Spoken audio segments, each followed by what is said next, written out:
Har'i guyyaa ayyaana yaadannoo qulqulluu duuka bu'aa Filiiphoosidha. Tokkos guyyaa ayyaana yaadannoo qulqulluu Yaaqoob ilma Yoosefidha. Tokkos guyyaa ayyaana yaadannoo qulqulluu abbaa Ewusxaatewosidha. Tokkos guyyaa ayyaana yaadannoo daakamuu lafee qulqulluu Giyoorgisidha. Maqaa Abbaa, maqaa Ilmaa, maqaa Hafuura Qulqulluu, Waaqa tokkoo, Ameen. Gaafa guyyaa 18. Har'i guyyaa ayyaana yaadannoo qulqulluu duuka bu'aa Filiiphoosidha. Tokkos guyyaa ayyaana yaadannoo qulqulluu Yaaqoob ilma Yoosefidha. Tokkos guyyaa ayyaana yaadannoo qulqulluu abbaa Ewusxaatewosidha. Tokkos guyyaa ayyaana yaadannoo daakamuu lafee qulqulluu Giyoorgisidha.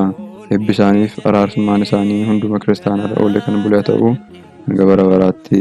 Ameen. Kabajamtoota daawwattoota keenya, akkuma guyyoowwan darbee har'as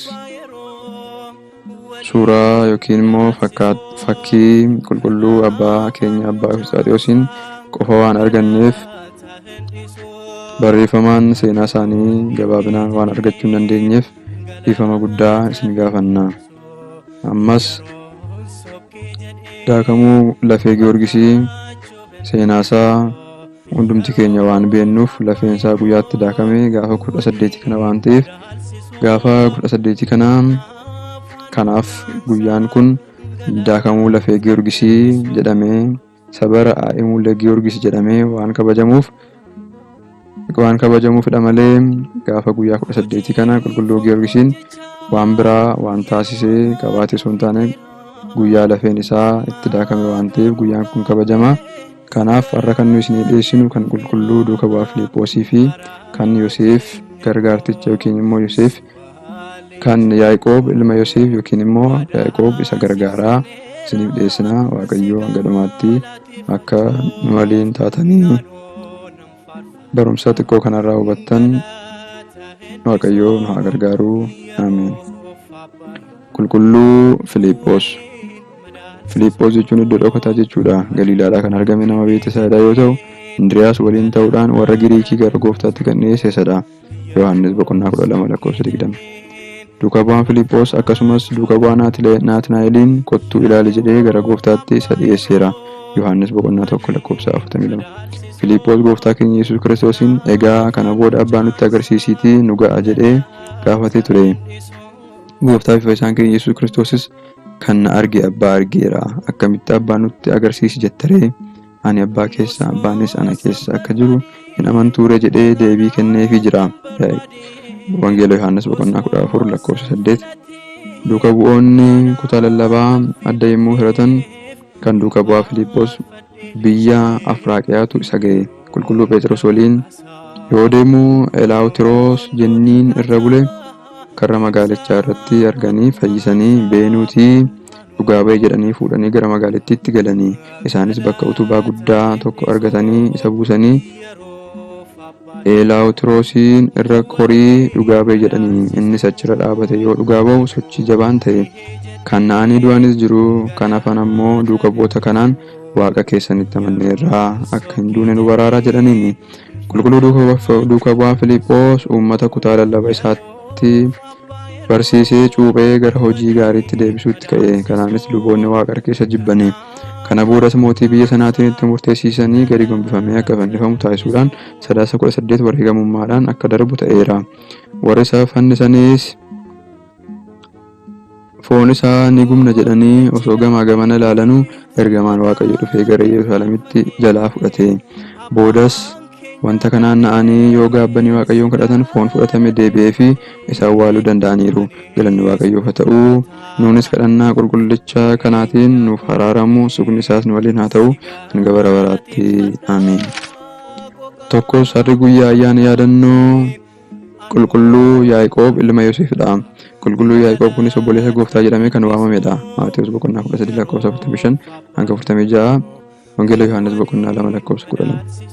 Abbaan isaa Yoosef yoo ta'u, haati isaa ijoollummaan jalaa duute immoo Maariyaam jedhamti. Simoon, Yoosaa fi Yihuudaa obbolootan jedhamanii fi obboleettii Saloomee kan jedhamtu qaba.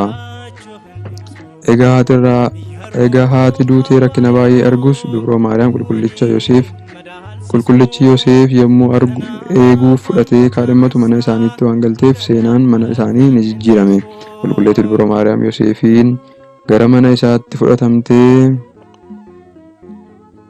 ijoollee isaa yommuu agartu ni boosse. Nama isaan qaqqabuu dhabanii garmalee qaamaan qamaaca'anii turanii. Isheenis akkuma maatii kanatti makamtee daftee gara bishaanii deemtee bishaan waraabdee isaan dhiqxe. Haati keenya Gooftaan osoo hin dhalatiin dura waggaa 9 boodas waggaa 2 Yaaqoob guddisaa turte. Maatii kanarraayis kan adda baate yeroo Heroodis Gooftaa ajjeesuuf gara Masriitti baqatte qofadha. Baqannaa Masrii waggaa 3 fi baatii 6 booda erga deebitee waggaa 25 waliin turaniiru.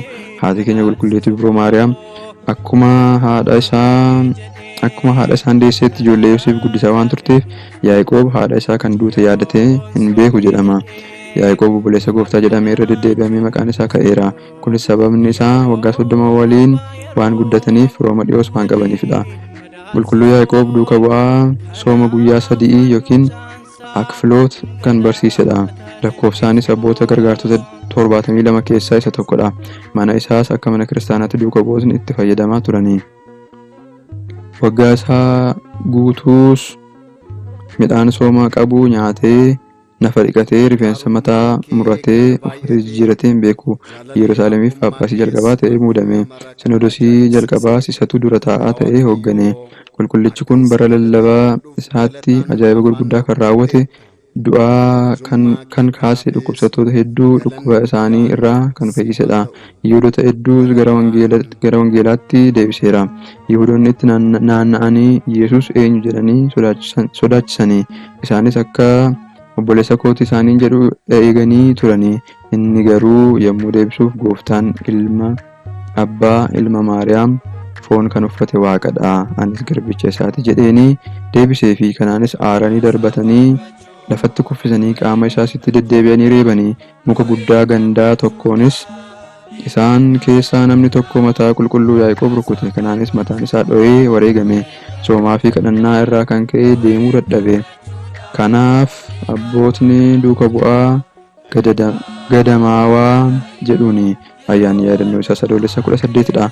Galanni Waaqayyoof haa ta'u. Waaqayyo kadhannaa qulqulluu kanaatiin nutti haa araaramu. Sugni isaas nu waliin haa ta'u hanga bara baraatti. Ameen. Galanni Waaqayyoof haadha isaa Dubroo Maariyaamiif ulfaata fannoo isaatiif hanga bara baraatti haa ta'u. Ameen.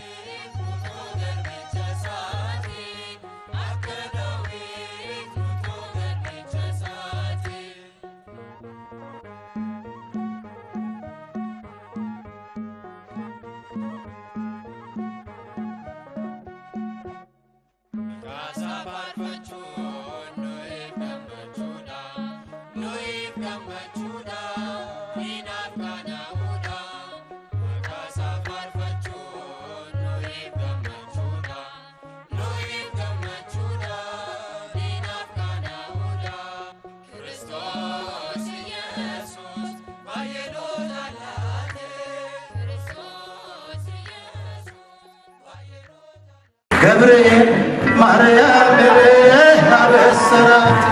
አበሰራት ወንድ ልጅ ትወልጃለሽ አላት።